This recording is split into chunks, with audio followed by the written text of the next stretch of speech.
नमस्कार मंडळी, कसे आहात तुम्ही सगळे? आय होप की तुम्ही सगळे छान मस्त मजेत असाल।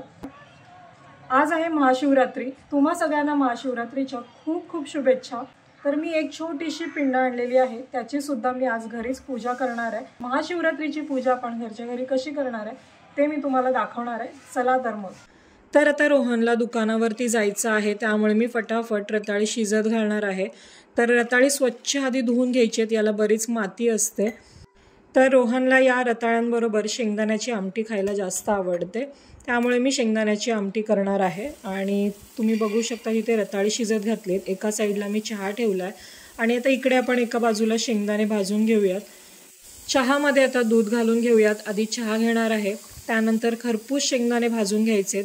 शेंगदाण्याच्या आमटीमध्ये मी उपवासाला जिरे वगैरे काहीही घालत नाही, यामध्ये फक्त हिरवी मिरची आणि मीठ घालणार आहे आणि बस जिरकं किंवा आपली शेंगदाण्याची आमटी तयार आहे।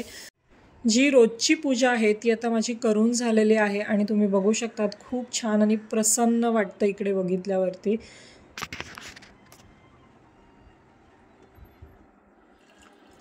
यानंतर आता आपण इथे पंचामृत बनवून घेणार आहोत, जे मी पिंडीवरती वाहणार आहे। हेच मी मंदिरामध्ये सुद्धा घेऊन जाणार आहे। तर यामध्ये मी दही, दूध, मध, साखर आणि तूप घेतलंय।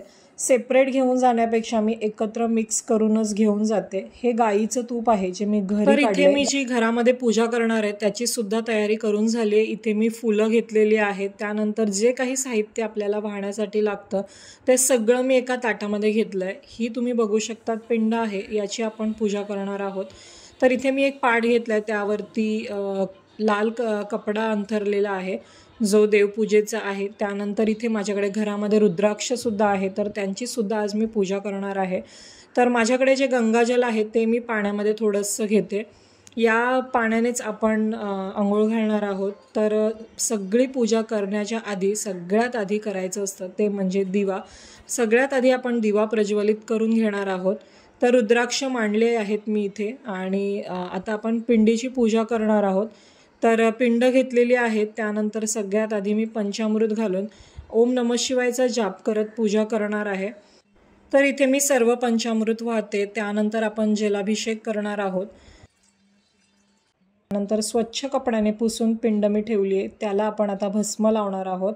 यानंतर जे सर्व साहित्य घेतलंय त्यामध्ये मी तांदूळ, काळे तीळ, त्याच्यानंतर हिरवे मूग अशा बऱ्याच गोष्टी आहेत त्या सर्व वाहणार आहे।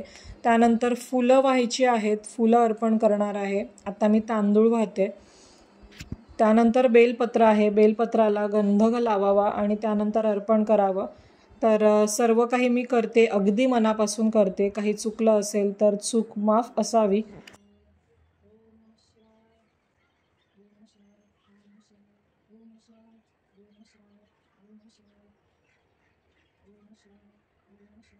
जे रुद्राक्ष आहेत त्यांची सुद्धा पूजा करायची, त्यामुळे मी त्यांना सुद्धा भस्म आणि गंध लावलेला आहे, त्यावरती अक्षदा वाहिल्या आहेत।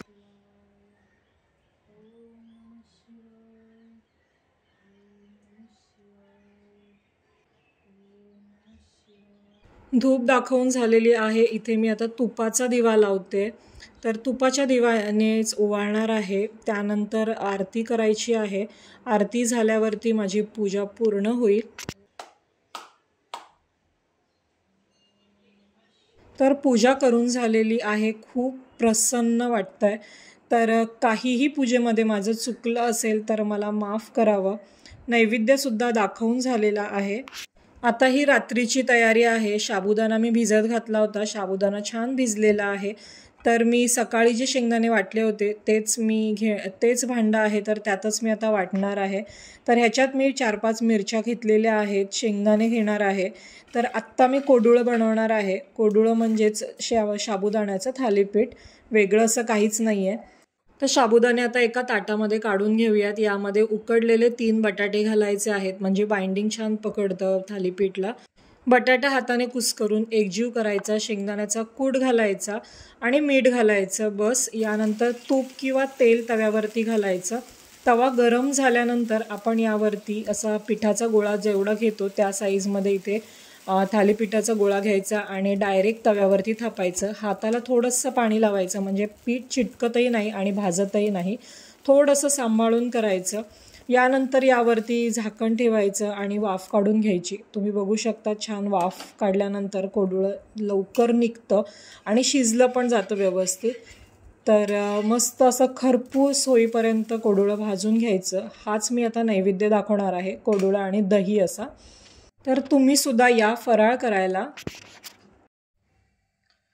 तर सगळं काम आता आवरून झालेलं आहे आणि तो तिसरा प्रहर सुरू होतोय. तिसरा प्रहर 12 ते 3 आणि चौथा प्रहर आहे तो 3 ते 6 आहे. यामध्ये पूजा केलेली चांगली मानली जाते. किंवा तुम्ही अगदी शांत चित्ताने शांत ओम नमः शिवाय नामस्मरण करत बसलात तरी सुद्धा खूप छान वाटतं. मन एकाग्र करण्यासाठी खरं तर हा टाईम खूप छान आहे, कारण की अगदी शांतता झाली आता आणि मस्त असं मला पूजा करायची आहे.